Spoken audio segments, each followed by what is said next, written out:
اللہ کے محبوب نے فرمایا ہے، اور اللہ کا جو محبوب فرماتا ہے وہی حق ہوتا ہے، جو اللہ کا یار فرماتا ہے وہی سچ ہوتا ہے۔ اور فرمایا جو میرے یار سے محبت کرنا چاہتا ہے وہ مجھ سے محبت کرے، جو مجھ سے محبت چاہتا ہے میرے یار سے محبت کرے۔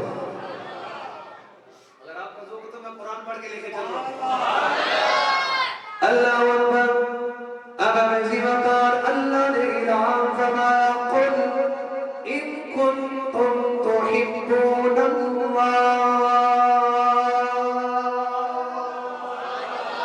محبوب اپنی زبان پاک سے اعلان فرماؤ ان کنتم تحبون اللہ،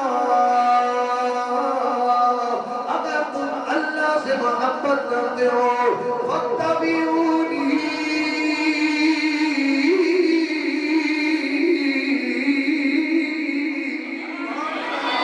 اگر تم اللہ سے محبت کرتے ہو فاتبعونی،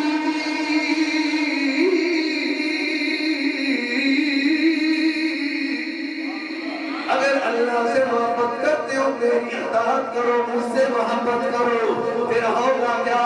یحببکم اللہ،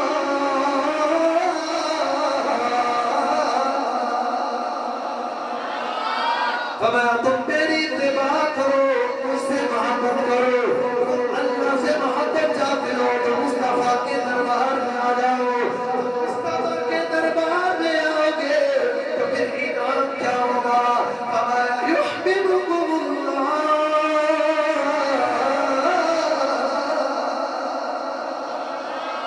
فرمایا تم میری اتباع میں آؤ گے تو میں رب ہو کر تم سے محبت کرنے لگ جاؤں گا۔ رب سے محبت چاہتا ہے وہ حضور سے محبت کرے، اور جو حضور سے محبت کرتا ہے یحببکم اللہ، پھر اللہ اسے اپنا محبوب بنا لیتا ہے۔ اللہ اکبر۔ اب حضور کے دیوانے، حضور کی محبت میں، حضور کے پیار میں، حضور کے حکم پر کہیں سیر کرنے نہیں جا رہے، جانیں قربان کرنے جا رہے ہیں۔ پتہ ہے سامنے بڑا لشکر جرار ہے، ہتھیاروں سے لیس ہے اور منصع ہو کر آ رہے ہیں، اور ادھر حضور کے غلام نہتے، نحیف، کمزور، ناتمام، ضعیف اور بچے نکلے ہیں، لیکن کملی والے نے بھی فرمایا ہے اتباع رسول کی اس سے بڑی مثال اور کیا ہو سکتی ہے کہ بدر کے میدان کے لیے نہتے نکل پڑے، اور پھر اللہ نے بھی انعام پتہ کیا عطا فرمایا؟ فرمایا اب بدری، اس کے اوپر بے شمار روایات ہیں اور واقعات موجود ہیں، جو بدر میں صحابہ تھے ان کی زندگی میں بعد ان سے کوئی بڑا گناہ بھی ہو گیا تو اللہ نے فرمایا میں نے ان کو ہمیشہ کے لیے معاف فرما دیا، ہمیشہ کے لیے معاف کر دیا، اس لیے کہ انہوں نے میرے یار کے کہنے پر اپنی جانوں کے نذرانے پیش کر دیے ہیں۔ پتہ چلا جو حضور کی محبت میں اپنا آپ پیش کر دیتا ہے تو پھر اللہ انہیں اپنا محبوب بنا لیتا ہے۔ اب حضور لشکر لے کر جب مدینہ شریف سے نکل رہے تھے تو اب یہودیوں کا بڑا غلبہ تھا مدینہ میں، تو وہ چوک میں چراہوں میں بیٹھے ہوئے تھے، ادھر حضور کے نحیف، ناتمام، کمزور صحابہ، لکڑی کی شاخیں پکڑی ہوئی ہے، کسی کے ہاتھ میں تلوار ہے، کسی کے پاس کوئی نیزہ ہے، کوئی خالی ہاتھ چلا ہے۔ اب کافروں نے اور منافقوں نے دیکھا نا تو کہنے لگے کس طرف جا رہے ہو؟ تمہیں خبر ہے کہ جس لشکر کا تم سامنا کرنے جا رہے ہو وہ ہتھیاروں سے لیس ہے، اور مکہ کے بڑے بڑے رؤساء ہیں اور بڑے بڑے سردار آ رہے ہیں، اور ان کے پاس بڑا لشکر جرار ہے، تم کس بھروسے پہ جا رہے ہو؟ شاعر نے بڑا خوبصورت جملہ کہا ہے، فرمایا نہ تیغ و تیر پر تکیا، نہ بالے پر، نہ تیز و تیر پر تکیا، نہ نیزے پر، نہ بالے پر، ہمیں بھروسہ ہے تو اس سادہ سکاری کملی والے پر۔ ہمیں تو نیزوں پر بھروسہ نہیں، تیر و تیغ پر تکیا نہیں، ہمیں تو بھروسہ ہے تو اس آمینہ کے لال کے بھروسے پر جا رہے ہیں۔ اللہ اکبر۔ میں آپ کو لے کر جلدی سے، پیغام بڑا لمبا ہے اور وقت تھوڑا ہے۔ میرے کریم آقا علیہ السلام بدر میں پہنچے، 17 کا دن ہے۔ اب جب وہاں پہنچے نا تو کافروں نے آ کر پہلے اچھی جگہ کا تعین کیا، خیمے لگا لیے. ادھر حضور کے غلام پہنچے. جب حضور کے غلام پہنچے تو حضور مولا علی آگے بڑھے. عرض کی فدا کا ابی و امی یا رسول اللہ سونیا کملی والیا آج سمجھ نہیں آ رہی. کافروں نے تو بڑی اچھی ہموار جگہ کو اپنے لیے رکھ لیا ہے, ہمارے لیے یہ ریت کی جگہ ملی ہے, یہاں پر کھڑا بھی نہیں ہوا جا رہا, ہم دنس رہے ہیں. میرے آقا نے فرمایا علی پریشان نہ ہو, علی پریشان نہ ہو, جس نے بلایا ہے انتظام بھی وہی فرمائے گا. اللہ اکبر. اب رات جب پہنچے ریت ہے, میرے آقا نے اپنے ودوہا کے ہاتھ اٹھائے. میرے آقا نے آسمان کی جانب نگاہ مصطفیٰ کو اٹھا کر جب دیکھا تو گویا کہ فضائیں بھی یہ پیغام دے رہی تھی کہ کملی والیا ہمیں اگر خبر ہوتی تو ہم پہلے سے پانی کا انتظام کر کے رکھتے, لیکن رب پھر بھی بڑا مہربان ہے. میرے کریم آقا علیہ السلام نے اپنے دستے دعا دراز کیے اور آسمان کی جانب دیکھا. اب سارے صحابہ خیمے لگا کر آرام کرنے کے لیے ابھی بیٹھے ہی تھے کہ اللہ نے آسمان سے بارش برسائی. تو جب بارش برسائی نا تو ہوا کیا, جب ریت کے اوپر بارش برسی تو ریت کیا ہو گیا, سخت ہو گیا, اور جہاں سخت جگہ تھی وہاں پر پھسلن ہو گئی. اب ابو جہل اونٹ کی مہار پکڑتا ہے تو پھسل کر وہاں جاتا ہے. گویا کہ رب نے پہلے فیصلہ فرما دیا. اب صحابہ جو پریشان تھے پاؤں رکھتے ریت پر تو پاؤں ریت والی جگہ سخت ہو چکی ہے, اور کافر ساری رات پریشان رہے اور اپنی سواریاں اور جانوروں کو سنبھالتے رہے. ادھر حضور کے غلام اطمینان سے سوتے رہے. اللہ اکبر. حضور کے غلام جب اطمینان سے سوتے رہے تو صبح مار کے وقت آیا تو میرے کریم آقا علیہ السلام, میں پہلے یہ بات 2-3 بار بیان کر چکا ہوں, میں کچھ چند چیزیں محبت والی وہ آپ کے دامن میں پیش کرنا چاہ رہا ہوں تو اس سے پہلے میں نے اندر بیان نہیں کی ہے. میرے حضور کریم آقا علیہ السلام نے صبح کا وقت ہوا, کافر بھی کھڑے ہیں, حضور کے غلام بھی کھڑے ہیں, مار کا سجا ہے, بدر کا میدان ہے, تپتی دھوپ ہے, صحابہ نے روزے رکھے ہوئے ہیں اور دہتی ہوئی دھوپ کلیجے جلا رہی ہے. ادھر کافروں نے اللہ بولنے کے لیے پیغام دیا, اور کیا کہتا ہے ابو جہل, اپنے ایک پیغام دینے والے کو نیچے پر کھڑا کیا, کہتا ہے محمد عربی کے غلاموں کو پیغام دے دو کہ ہمارے پاس عزا اور لات اور مناز ہے, تمہارے پاس کون ہے؟ یعنی یہ لات عزا مناز ان کے خدا بت ہے, یہ تو ہمارے پاس ہے. لنا عزا ولا منات لکم, ہمارے لیے عزا اور منات ہے, تمہارے پاس کیا ہے؟ حضور نے مولا علی کو فرمایا, علی تم بھی ٹیلے پہ چڑھ جاؤ, علی تم بھی ٹیلے پہ چڑھ جاؤ. یہ کہہ رہے ہیں کہ منات اور عزا ہمارے ہیں, تمہارا کون ہے؟ تو علی تم بھی بتا دو, اللہ ربنا ولا رب لکم, ہمارے لیے رب ہے, تمہارے لیے رب نہیں ہے. ہمارے لیے رب ہے, تمہارے لیے رب نہیں ہے. اب صفے باندھنے شروع ہوئی. حضور کے غلام ایک صحابی, حضور چھڑی مار کے گئے صحابہ کو سیدھے ہو جاؤ سیدھے ہو جاؤ. ایک حضور کا غلام صحابی تھا حضرت صفات. حضور کریم آقا علیہ السلام کے وقت کا پیٹ تھوڑا باہر تھا, قمیض پہنی ہوئی نہیں تھی, پہنے کے لیے تھی نہیں, ننگے پیٹ ہی کھڑے تھے, پیٹ تھوڑا سا بھاری تھا تو سب سے تھوڑا آگے تھا. حضور نے ایسے چھڑی مار کے کہا اس کو پیچھے کرو. اب جب حضور نے چھڑی ماری نا تو وہ غلام پیچھے ہوا تو فوری کہتا, حضور آپ نے مجھے چھڑی ماری ہے, مجھے تکلیف ہوئی ہے, میں بدلہ چاہتا ہوں, میں بدلہ چاہتا ہوں. جناب عمر یہ کیا کہہ رہا ہے؟ حضور نے فرمایا عمر خاموش ہو جاؤ, میں نے اس کو مارا ہے, اس کو لگی ہے, آجا میرے صحابی جس طرح بدلہ لینا چاہتا ہے. وہ صحابی جو حضور پر جان قربان کرنے کے لیے آیا ہے, حضور نے چھڑی ماری تو بدلہ لینے کے لیے تیار ہوا. اب میرے کریم آقا نے کہا صفات لو بدلہ کس طرح لینا چاہتے ہو؟ حضور میرا پیٹ ننگا تھا, میں چاہتا ہوں جب مجھے چھڑی لگی تھی میرا پیٹ ننگا تھا, آپ بھی اپنا پیٹ ننگا کرو. اب جناب حضرت عثمان غنی اور دوسرے صحابہ اور دل ملا اٹھے. حضور نے فرمایا نہیں پریشان نہ ہو, میں نے جب اس کو مارا تھا واقعاتاً اس کا پیٹ ننگا تھا, تم پریشان نہ ہو. حضور نے اپنا کرتا مبارک جب اتارا, کرتا جب اتارا تو حضرت صفوان نے جلدی سے حضور کو کلابے میں لے لیا. اپنے بازو میں لے لیا اور رونے لگے. حضور نے فرمایا تم بدلہ لینا چاہتے تھے تو مجھے بغل گیر کر رہے ہو. حضور میرے ماں باپ آپ پہ قربان ہو جائیں.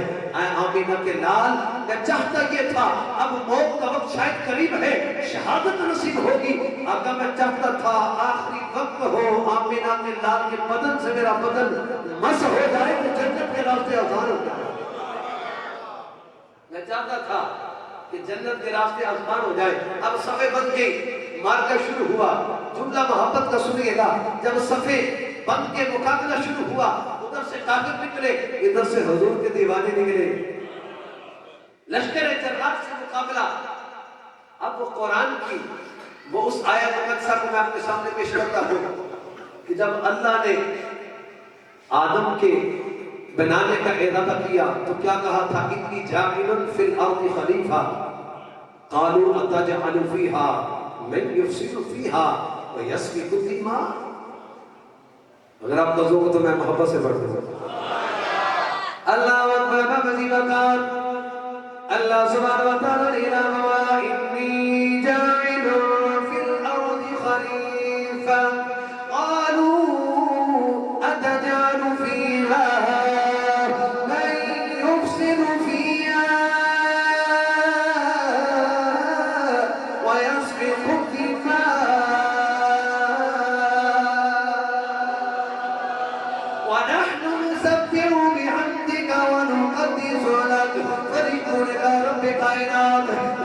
خلیفہ بنانا چاہتا ہے.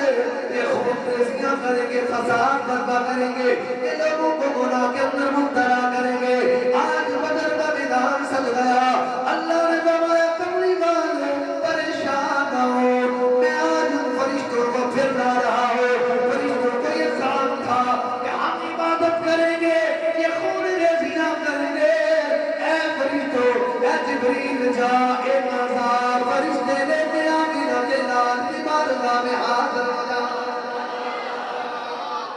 رات حضور روتے رہے, پوری رات دعائیں کرتے رہے, ساری رات گڑ گڑاتے رہے اور گریہ ازاری کرتے رہے. میرے مالک یہ 4 دن کے پوری طاقت لگا کر میں نے جمع کیے ہیں. اگر آج یہ نہ رہے تو پھر قیامت تک تجھے خدا کہنے والا بھی کوئی نہیں ہوگا.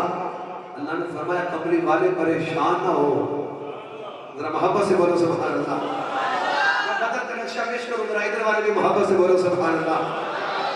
میرے کریم آقا علیہ السلام سجدے میں سر رکھا. اب زاروں قطار ہو رہے ہیں. اب آبی وقار میرے کریم آقا علیہ السلام سجدے میں سر رکھا, زاروں قطار ہوتے رہے, گریہ ازاری کرتے رہے, اپنے رب سے باتیں کرتے رہے. اچانک ٹھنڈی ہوا کا جھونکا آیا. میرے کریم آقا علیہ السلام نے پوچھا, راوی فرماتے ہیں حضور نے سر انور اٹھایا, پوچھا کون؟ پیغام آیا, جواب آیا میکائیل. اے اللہ کے رسول میکائیل حاضر ہو. فرمایا کیوں آئے ہو؟ فرمایا آقا ایک آزار فرشتے لے کر حاضر ہو. میرے کریم آقا علیہ السلام نے دوبارہ سر اکبر سجدے میں رکھا. سر سجدے میں رکھ کر پھر رونا شروع کیا. پھر ٹھنڈی ہوا کا جھونکا آیا. میرے کریم آقا نے سر اٹھایا, پوچھا کون؟ آواز آئی آقا اسرافیل. فرمایا کدھر آئے ہو؟ آقا 30,000 فرشتوں کی جماعت لے کر آیا. میرے کریم آقا نے سر اکبر پھر زمین پر رکھا, سجدے میں سر رکھ کر رب کو یاد کیا. اتنے میں ٹھنڈی ہوا کا جھونکا آیا. میرے کریم آقا علیہ السلام نے سر اکبر اٹھایا, پوچھا کون؟ جبریل. عرض کیا تھا جبریل.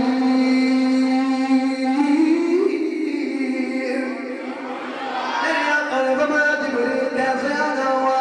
فرمایا آج 5,000 فرشتے لے کر حاضر ہوا ہوں. میرے کریم آقا نے سر اکبر پھر سجدے میں رکھا. اتنے میں ٹھنڈی ہوا کا جھونکا آیا. آمینہ کے لال نے سر اکبر اٹھایا.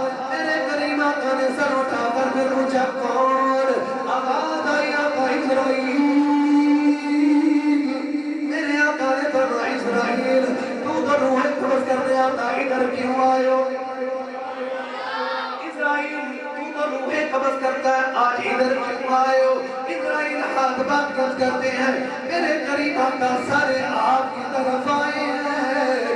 میں ان کی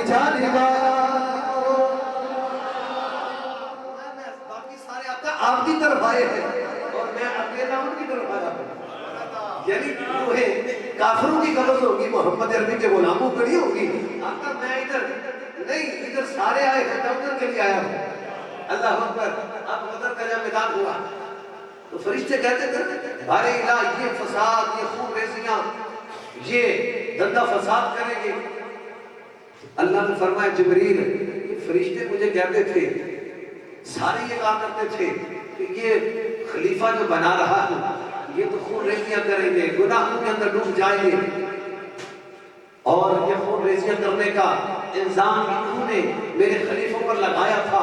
اے جبریل آج ان فرشتوں کو لے جا اور بدر کے میدان میں لے کر حاضر ہو جا، اور پیغام آمینہ کے لال کو یہ دے دو کہ آپ کے غلاموں کے بارے میں ان فرشتوں کا خیال تھا کہ یہ خون ریزیاں کریں گے، آج رب ہو کر میں بتا دینا چاہتا ہوں کہ خون ریزیاں جو فرشتے کریں گے محمد عربی کے غلام صرف کلمے پڑھ کر دعا کرتے رہیں گے۔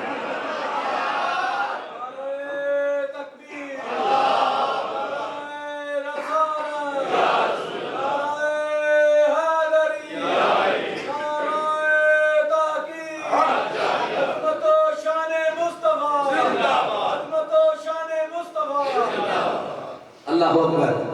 فرمایا آج جبریل فرشتوں کو لے جا اور بدر کے میدان میں حاضر کر دے۔ آج خون ریزیاں محمد عربی کے غلام نہیں کریں گے، خون ریزیاں یہ فرشتے کریں گے، محمد عربی کے غلام تسلیاں پڑھیں گے۔ اللہ اکبر۔ ابن ہشام اس بات کو لکھا اور مغازی نے بھی لکھا، بے شمار کسی کتب حدیث میں جو روایت پیش کر رہا ہوں، بخاری میں بھی ہے، مسند امام احمد میں بھی ہے، صحیح مسلم امام مسلم کشاری نے بھی کوٹ کیا، اور اس کو سنن کبریٰ کے اندر اور دلائل نبوہ کے اندر اس روایت کو نقل کیا۔ 5 حوالے میں نے پیش کر دیے۔ بات مختلف سے اس لیے کر رہا ہوں کسی کے ذہن باطن میں یہ خیال نہ آئے کہ یہ بات کوئی سرسری خود ساختہ اور اپنے چشم تخیل سے ہو رہی ہے، نہیں، یہ بات آمینہ کے لال کے لب مبارک سے نکلی ہے۔ بدر کا میدان سجا ہے، صحابہ کا جمع غفیر اور ادھر کافر بھی بڑی تعداد میں۔ جب جنگ شروع ہوئی تو اللہ نے جبریل کو بھیجا، 5000 فرشتوں کو لے کر جب جبریل حاضر ہوئے، حضور کے یہ فرمان جو میں نے حوالے پیش کیے ساری کتابوں میں حوالہ موجود، صحابہ کی 2 معتبر کتابوں کے حوالے دے دیے، مسلم اور بخاری، اور جب مسلم اور بخاری میں کو مسئلہ آ جاتا اس کو متفق علیہ، پھر اس کے اوپر شک کی گنجائش باقی نہیں رہتی ہے۔ تو یہ روایت معتبر کتب میں حضور فرماتے ہیں، ادھر حضور کریم آقا علیہ السلام نے صحابہ کو میدان میں اتارا، آمینہ کے لال نے سر سجدے میں رکھا، ادھر جنگ ہو رہی ہے، حضور رو رہے ہیں، جناب صدیق اکبر سرکار کے پاس کھڑے ہیں، اور حضور کے سر مبارک پر جو کمری اوڑی تھی، فرماتے ہیں حضور اتنے روتے کہ وہ سر کر کندھوں پہ آ جاتی، صدیق اٹھا کر پھر سر پہ رکھتے، حضور پھر سسکیاں میں کئی اتنا روتے کہ وہ سر کر کندھوں پہ آ جاتی، حضور کی کندھوں سے اٹھا کر صدیق اکبر پھر سر پر رکھتے۔ علی پاک فرماتے ہیں میں نے جب حضور کو سسکیاں لیتے ہوئے دیکھا تو میرے اندر ایک جوش بلبلہ پیدا ہوا، اور حضور مولا کائنات فرماتے ہیں میں تلوار لے کر پھر حیدری جوش کے ساتھ میدان میں اترا۔ اب اللہ نے فرمایا نا کہ فرشتے آج خون ریزیاں کریں گے اور آمینہ کے لال کے غلام تسمیاں پڑھیں گے۔ صحابہ فرماتے ہیں ہم تلوار بھی ہوا میں بلندی کرتے تھے تو کافر کی گردن وہاں پڑی ہوتی ہے، تو ہوا کے اندر حضور مولا کائنات فرماتے میں نے آواز کو سنا، ہوا کی گوشت پر ایک جملہ سرسرا کرتا ہوا میرے کان تک پہنچا، اور جملہ کیا تھا؟ وہ جبریل کے گھوڑے پر بیٹھے ہوئے جبریل کی آواز تھی، اور کیا فرما رہے تھے؟ اقدم خیزون، اے میرے گھوڑے چل آگے بڑھ۔ فرماتے گھوڑے کو آگے بڑھاتے جاتے، گردنے اتارتے جاتے، اور کافروں کی بڑی جماعت جب ماری گئی اور اللہ نے پھر کفر کے قدم اکھاڑ دیے اور اسلام کو پھر نصرت یاب کیا، تو میرے کریم آقا علیہ السلام کی دعا کو اللہ نے برابر فرما دیا، اور چھوٹا سا وہ بچہ معاذ اور معوذ 2 بھائی جب مدینہ سے نکل لگے، ایک کی عمر 7 سال دوسرے کی 9 سال، ایک روایت میں ہے ایک 7 سال دوسرے کی 8 سال، باہر دوسرے 2 چھوٹے چھوٹے بچے یہ بھی اسی جنگ کا حصہ ہے.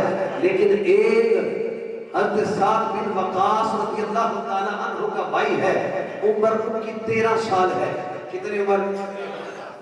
13 سال عمر ہے. اور عمر بن وقاص رضی اللہ تعالیٰ عنہ 13 سال کی عمر میں حضور کے لشکر میں شریک ہوئے نا, تو میرے کریم آقا علیہ السلام سے چھپتا پھر رہا تھا. حضور ادھر جاتے تو ادھر ہو جاتے کہ کہیں حضور کی نظر پڑ گئی تو حضور مجھے نکال نہ دے. کیا جذبہ ہے, کیا ولولہ ہے, کیا جوش ہے, کیا شان ہے, کیا یقین ہے, کیا ایمان ہے. 13 سال کی عمر. آج ہمیں تو کہتے ہیں نا باہر کوئی 2 بندے کھڑے ہیں اور آپ کو پکڑیں گے ماریں گے تو ڈر کے مارے بندہ باہر نہیں جاتا, ادھر جانے قربان کرنے کے لیے جا رہے ہیں. اور پتہ ہے یقینی طور پر لشکر جرار سے سامنا ہے, لیکن جا رہے ہیں. اب وہ چھوٹے عمر بن وقاص رضی اللہ تعالیٰ عنہ چھپ رہے ہیں. اتنے میں حضور کی نگاہ کرم پڑ گئی. ذرا محبت سے بولو سبحان اللہ. حضور کی نگاہ کرم پڑی نا, حضور نے مخاطب کیا کہ حضور نے فرمایا بیٹے تو نہیں جا سکتا, تو چھوٹا ہے, تو واپس چلا جا, تو جنگ میں نہیں جائے گا. تو عمر بن وقاص نے اپنی ایڑیاں اٹھا کے پنجوں پہ کھڑے ہوئے, کہتے حضور دیکھو میں چھوٹا نہیں, میں تو بڑا ہوں. حضور مسکرائے. حضور نے فرمایا نہیں بیٹے تم ابھی چھوٹے ہو, تم نہیں جا سکتے. اب ضد کرنے لگے. جب ضد کر کے آنسو بہانے لگے تو آمینہ کے لال نے پھر کرم فرمایا. اگر آپ کو ذوق ہو تو میں ایک خوبصورت انداز میں سنا دوں. محمد سبحان اللہ. اللہ اکبر. چھوٹے چھوٹے ننھے ننھے بچے جنگ کے لیے تیار, کبھی معاذ کبھی معوذ کبھی عمر بن وقاص جا رہے ہیں. بدر کا میدان سجا کافروں کا بڑا گوشت, لیکن ماؤں نے تربیت کیا دی ہے, گویا کہ ماؤں نے سینوں کے اندر جہاد کا جذبہ پیدا کر دیا. حضرت امام زین العابدین رضی اللہ تعالیٰ عنہ فرماتے ہیں کہ اللہ کی عزت کی قسم ہمارے گھروں کے اندر حضور کے غزوات کا ذکر کیوں ہوتا تھا جیسے بڑی خوشخبری سنائی جا رہی ہے. ہمارے بڑی بڑی شدت سے ہمارے گھروں کے اندر حضور کے غزوات کا ذکر خیر ہوتا تھا. پتہ چلا عرب کی ماؤں نے سینوں کے اندر بھی, گھٹنوں کے اندر بھی ماں کی محبت کی مدہ کے اندر بھی اللہ کے حضور کی محبت کو ڈال رکھا تھا. گویا کہ ماؤں نے حضرت عمر بن وقاص کو یہ پیغام دے دیا تھا. پیغام کیا نہ چھیڑا رسول پاک تو قربان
اور اپنے آپ کو پتہ نہیں کیا کیا دعوے کرتا ہے، تو ابو جہل کیا کہاں ہے؟ حضرت انس بن مالک رضی اللہ تعالی عنہ آپ فرمایا جو ابو جہل جو بیچ میں حصار میں کھڑا ہے نا، وہ ابو جہل ہے جو وہ اوپر بیٹھا ہوا ہے۔ اب صحابہ فرماتے ہیں اتنے بتانے کی دیر تھی کہ وہ فلاں ابو جہل ہے، فرماتے ہیں ہوا کے گوشت پر جیسے کوئی اڑتا ہوا جاتا ہے، اتنی برہنہ سے دونوں بھائی پہنچتے ہیں، ابھی ہاتھ اوپر تک نہیں پہنچتا تو ایک بھائی نیچے بیٹھتا ہے، دوسرا دوڑ کر دوسرے چھلانگ لگاتا ہے تو ابو جہل کی گردن پر وار کرتا ہے۔ ابو جہل کی گردن پہ وار کیا، جتنے سپاہی تھے دوڑ پڑے۔ اس سے پہلے کہ ابو جہل مرتا واصل جہنم ہوتا، نہیں مردہ حالت پہ زمین پہ گرا، اور دوسرے بھائی نے گردن پہ نیزہ رکھ تلوار رکھ کر اس کی گردن کو جدا کیا۔ اللہ اکبر۔ اب اسلام کو فتح ہوئی، جملہ محمد کا اور پیغام اہل سنت و جماعت کا جو عقیدہ ہے اس کے اوپر دو جملے کہہ کر بات کو تفصیل کلام ملا رہا ہوں۔ سارے کافر جب 70 کافر مارے گئے، 70 کو قید کیا، باقی فرار ہوئے۔ کتنے مارے گئے؟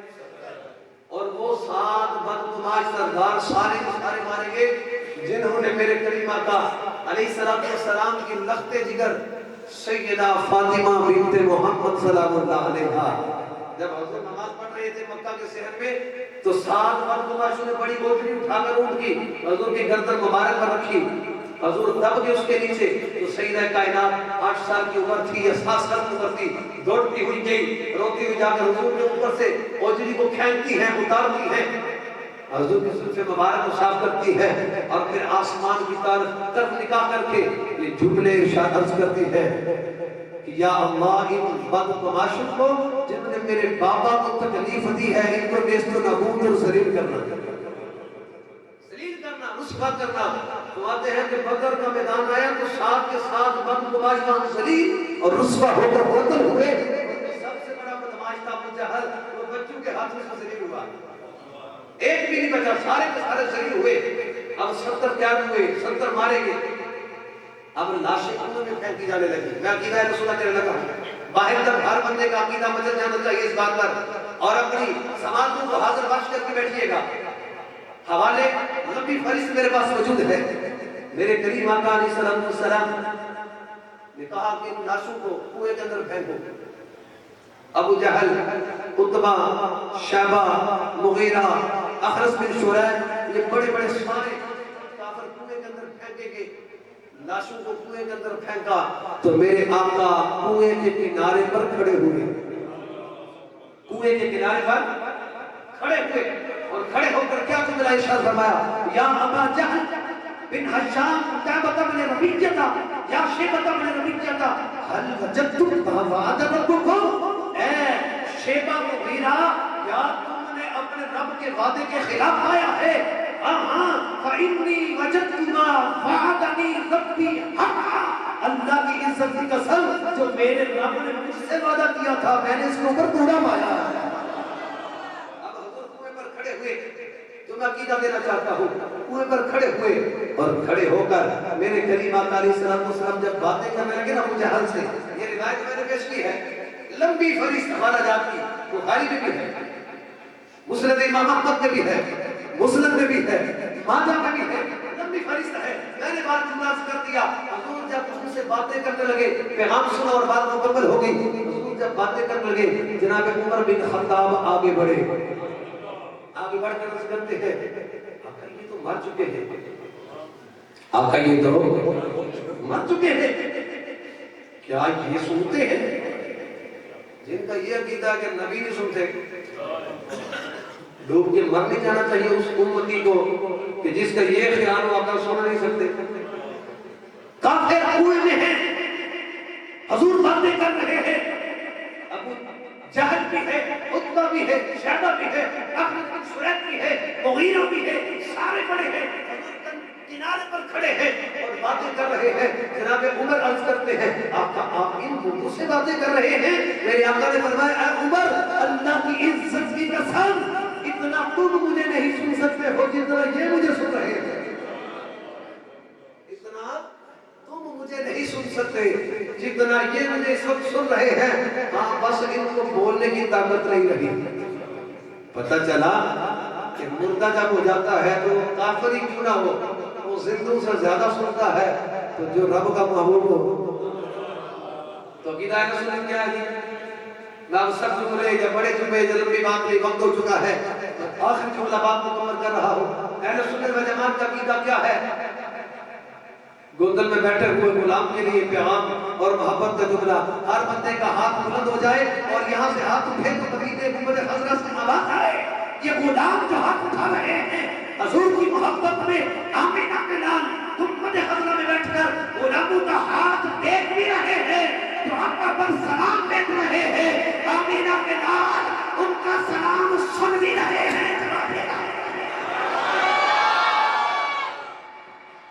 حضور کے غلاموں کا عقیدہ ہے، یہ اہل سنت و جماعت کا مسلم عقیدہ ہے، یہ معتقدات اہل سنت ہے، مسلمات اہل سنت ہے، نظریات اہل سنت ہے، معتقدات اہل سنت ہے کہ یہاں سے غلام پکارتا ہے مدینہ دور نہیں، آمینہ کا لال گنبد خضرا کے صحت میں بیٹھ کر چاند کی لوری کو نکل لیتا ہے۔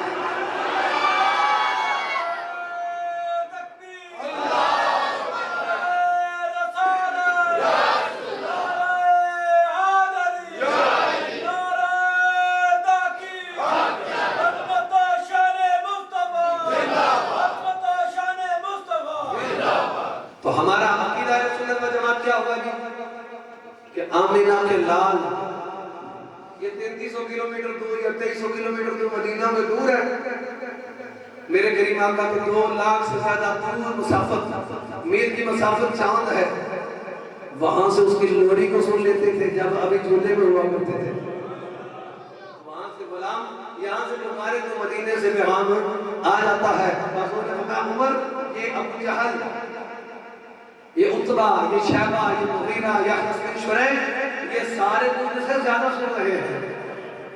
اللہ اکبر، اللہ تعالیٰ ہم سب کی حاضری کو اپنی بارگاہ لم یزل میں قبول فرمائے اور اللہ کے حبیب نبی صلی اللہ علیہ وسلم کے ذریعہ سے اور نسبت سے جو ہمیں عقیدہ ملا اللہ اس پر ہمیں پہرا دینے کی توفیق عطا فرمائے۔ وآخر دعوانا ان الحمد للہ رب العالمین۔